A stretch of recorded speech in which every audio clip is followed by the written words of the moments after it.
بہرحال جب آپ اس غار سے باہر نکلے نا تو آپ نے دیکھا کہ کچھ لوگ سورج کو پوج رہے ہیں، کچھ لوگ چاند کی پرستش کر رہے ہیں، کچھ لوگ تاروں کی پرستش کر رہے ہیں۔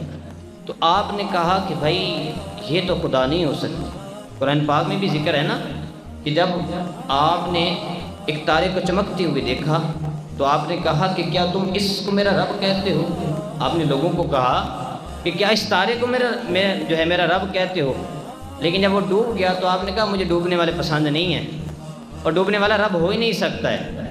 اور پھر کہا کہ تم اس چاند کو میرے رب کہتے ہو، اور جب چاند غروب ہو گیا تو آپ نے کہا کہ مجھے غروب ہونے والے پسند نہیں ہیں، اگر مجھے اللہ تعالیٰ ہدایت نہ دیتا تو میں تم گمراہوں میں سے ہو جاتا۔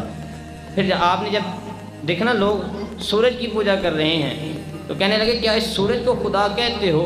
اور جب وہ ڈوب گیا تو آپ نے کہا میں اس سے بیزار ہوں جو تم اللہ کے ساتھ شریک ٹھہراتے ہو۔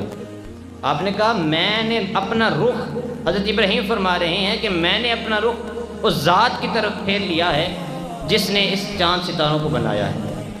یعنی میرا رب وہ اللہ ہے جس نے چاند ستاروں سورج کو بنایا ہے۔ یہ چاند ستارے سورج یہ خدا نہیں ہو سکتے، یہ تو ایک وقت میں نکل رہے ہیں اور دوسرے وقت میں طلوع ہو رہے ہیں۔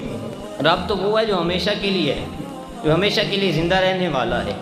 تو آپ نے کہا کہ میں نے اپنا رخ اس طرف پھیر لیا ہے، اس رب کی طرف، اس ذات کی طرف پھیر لیا ہے جس نے اس تمام مخلوق کو بنایا ہے۔